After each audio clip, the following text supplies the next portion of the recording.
The Immortal John Hancock here, and today I'm going to be revisiting a product I haven't talked about in a long time. And sometimes, as a content creator, you're covering a product, you're moving on to the next one, and sometimes you overlook the improvements done to a product or the community builds have been added to something that make it better. Well, today I'm looking at the Retron 77. There's been a lot of talk on the Atari 2600 Plus. There's been a lot of comparisons to the Retron 77. And I know there's a lot of people out there that may have this, may have not used it in a while, and do not know that it actually has some pretty decent upgrades to it in the last couple years. And in today's video, I'm going to talk about the addition of Stella 6.6 on the Retron 77, talk about homebrews and compatibility, and give you my thoughts, as well as kind of discuss paddle options, as that is kind of an issue with this. So I'm going to be talking mostly about the Retron 77, adding Stella 6.6 to it, and talking about my thoughts, and kind of comparing it to the Atari 2600 Plus, as this may be an option. So sit back, relax, here we go. To upgrade your Retron 77, you need to go to Stella, where you download specific files for the Retron 77. And if you've done and already downloaded Stella for your Retron 77, it's as easy as moving over an image file. This video is not going to show that, but there's several how-tos on the internet. But this is going to make your Retron 77 much better, especially for playing digital ROMs. It is important to note that you will need a computer to do all this. Another great resource you may want to consider using is Atarimania. They have a great database for Atari 2600 games and actually all things Atari, where you can check them out, and they have inventoried a great collection of 2600 ROMs. A really great historical database that I've used over the years. It's amazing. After you take the SD card out of your computer and then put it into your Retron 77 and fire it up, this is what it looks like. And this is kind of how I have my game set up. You can choose your own folder and way you want to organize your games. A lot of this is default from Atarimania. The homebrews and hacks is something that I added, things I've had over the years. But it's just a really nice way. It's got an image file for every release game, or most release games, and it's really nice just to see a little description of how they are. Atarimania does a great job of organizing it, and so there's just so much to unpack here, but you choose the games that you want to do. The nice thing with Stella 6.6 is that on the Retron 77 digital file wise, it can play nearly everything. I haven't tested everything, but it's really excellent. It's really the advantage of doing all this, is that it allows your Retron 77, at least with digital ROMs, to play nearly everything. For a lot of people, that's how they prefer to play. The downside is not everything is offered in a digital ROM, and so that's the disadvantage. Is a lot of people get the Retron 77 to play physical carts. We're going to talk about that in a bit, but I wanted to show you this, as I think it's the major advantage of updating your Retron 77 with Stella 6.6. You can adjust settings in your Stella on your Retron 77, but you got to be careful if you use advanced settings, as you can mess up controls. I did that, and it took me a while to get it fixed. I actually had to reinstall Stella 6.6 on my Retron 77. So just fair warning, but in basic settings, no problem. Here's the basic settings. There's so many adjustments that you can make it look like, an OG CRT TV, the phosphor blend, the list goes on and on. There's just an amazing and a tremendous amount of options that you can do. I just wanted to show you kind of how it can look. If you want it to look more like a old school TV, you can make it crystal clear, which is what I prefer to capture, but I wanted to show this. Also, it's important to note that originally when I got my Retron 77, it wouldn't work with an Elgato HD60. It had like a sound issue, and with this update, no problem. It works much better. I didn't have to use a different alternative way of capturing footage, and so that's another advantage. But as you can see here, it plays certain games fine, and I'll talk to you a bit about that in a bit. One of the cool things and features that I like using this on your Retron 77 is playing all the homebrews and hacks that you can, a digital file at least. This is a Dark Chambers hack, I do believe, that was turned into Gauntlet. Pretty extensive and well done. I mean, if this came out back in the day, oh my goodness, it would have just sold a ton. I really enjoy playing this hack. I think it's well done, and yeah, it's just good. It's a good little Dark Chambers hack into Gauntlet, and really just shows how many different games were released for the 2600. And a lot of people I know look at the 2600 and think it's too primitive, but I grew up with Atari 2600, so I absolutely love this console, and this is just one small example. This is Amoeba Jump, and again, this is a specific build for the Retron 77, a great homebrew game that's also offered on the Atari VCS. But just wanted to show it here. Looks and plays great. This is a joystick controlled game, and after this I am going to talk a little bit about physical carts as well as paddles a little bit later in the video. As you know, that's the disadvantage of the Retron 77. It's a yeah but.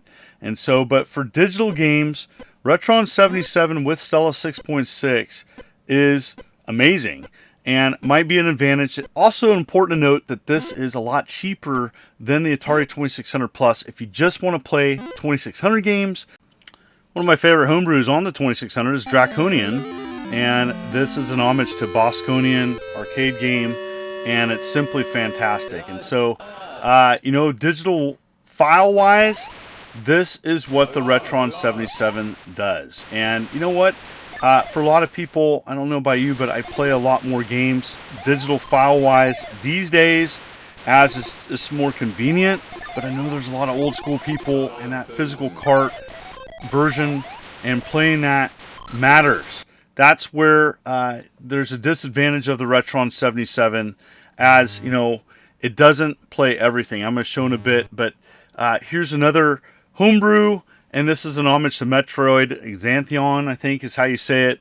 It's not a one-to-one Metroid, but wow, just really cool that someone made this for the 2600. As you know, it's an homage to, you know, Metroid, and it plays pretty good. I haven't fully played this, but from what I played so far, it's pretty stunning. There's been an extensive discussion on Atari Age about the compatibility of the Retron 77, and when it comes down to physical carts, nothing can be changed. It is simply able to dump and play the following bank switched games, and it can't be updated. It has to do with, I do believe, the cartridge slot software. Hopefully with the 2600 Plus, this can be updated, as early discussions mentioned it could possibly be updated on the 2600 Plus. But for the Retron 77, if it's not one of these versions of bank switched games, it cannot play. I've tested a couple of my 32K homebrews, and unfortunately they do not play, including Game Panic 3 and Retro Game Quest. 32K games do not play on the Retron 77 physical cart wise.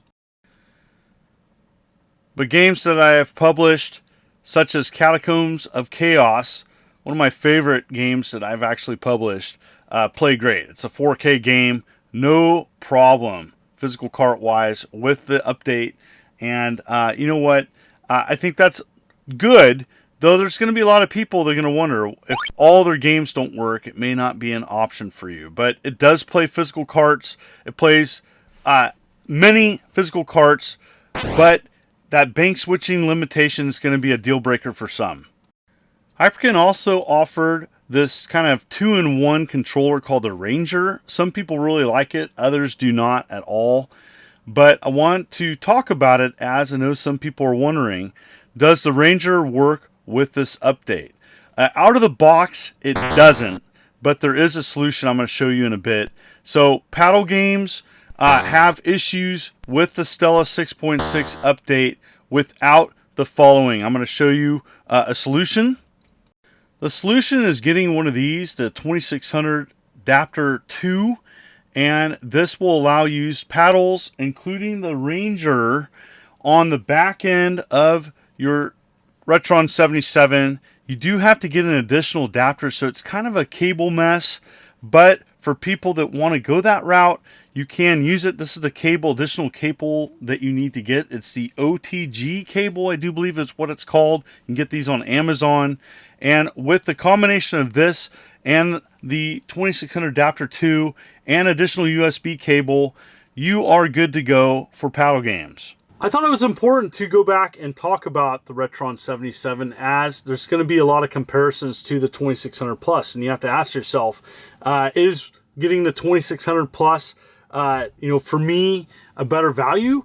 The Retron 77 is $50 cheaper. Now, it doesn't have any Atari 7800 compatibility. It has some cart compatibility issues. The big thing to know with the Retron 77 is it has a major plus, having that SD card built-in input where you can play games, digitally on it. And that's pretty cool for people that want kind of a console that's emulating. And that is important to note, that it isn't emulating, compatibility. And so, but that cart dumper, using those physical cartridges, it only takes 6 different types of cart dumps, and that's not going to get any better. And so what I've been told is that the 2600 Plus can possibly have an updated dumper, and hopefully they take a nod from the Retron 77 and that can have better compatibility. And so that's it. I do think the Retron 77 is not a bad product. It kind of missed the mark with the cart dumper not being perfect and some incompatibility with some aftermarket games, but it is a solid release. And for many people, it's going to be fine. Unfortunately, some of my homebrews don't play on it physically, but the digital ROMs are fine on it, as Stella 6.6 nearly plays everything. So, in the comments below, have you messed around with the Retron 77 recently? Have you added Stella 6.6 to it? I want to know your thoughts, as I think this is an awesome product that Hyperkin did try their best with. And I think overall, not a bad product, especially if people are budget conscious. They don't want to pay the $130 for the Atari 2600 Plus coming out. Even though with that 7800 compatibility, I am all in. I did purchase one, and I do plan on comparing it to the Retron 77. I thought it was important that I go back and play the Retron 77 with the most recent updates and giving my thoughts. Thank you so much. I want to thank everybody for coming to this channel and talking Atari, as it's been on my mind lately. If you like what you see, consider hitting that like and subscribe button and clicking the bell, as I'm uploading videos every week. You folks are wonderful and beautiful. Let's keep it positive. This is Immortal John Hancock, and you have a good day.